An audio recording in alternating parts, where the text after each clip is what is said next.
Lebanon में Iran समर्थित Hezbollah के नेता नसरुल्लाह को निशाना बनाकर किए गए इजरायली हमले से ईरान बौखला गया है।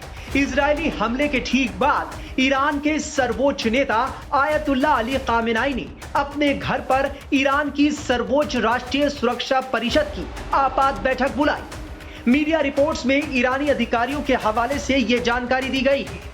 अधिकारियों ने बताया कि बैठक दक्षिणी बैरूत में हिजबुल्लाह मुख्यालय पर इजरायली हमलों के बाद बुलाई गई थी। ईरानी राष्ट्रपति मसूद पेजेश्कियान ने इजरायली हमलों की निंदा करते हुए इसे युद्ध अपराध बताया और कहा कि इसने एक बार फिर इस शासन के स्टेट टेररिज्म को उजागर किया है। इजरायल ने शुक्रवार को बैरूत में हिजबुल्लाह के मुख्यालय को हवाई हमले में उड़ा दिया था।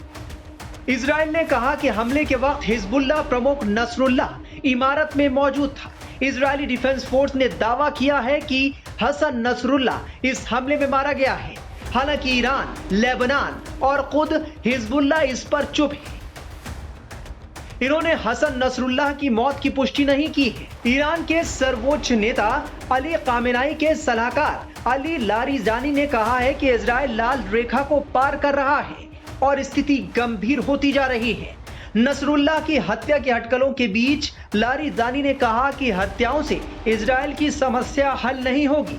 प्रतिरोध के नेताओं की हत्या के साथ दूसरे उनकी जगह ले लेंगे। लारिजानी ने कहा है कि हिजबुल्लाह के पास मजबूत कमांडर और कैडर हैं। जो कमांडर शहीद होता है उसकी जगह कोई और लेगा। लेबनान स्थित ईरानी दूतावास ने हमले को निंदनीय अपराध बताते हुए एक्स पर लिखा कि ये खेल के नियमों को बदल देता है और इजरायल को उचित दंड मिलेगा। शुक्रवार 27 सितंबर को हुए इजरायली हमले ने बैरूत को हिला दिया था। हमले के बाद शहर के ऊपर धुएं के बादल छा गए। बताया जा रहा है कि इजरायली हमले में 6 इमारतें ध्वस्त हो गईं।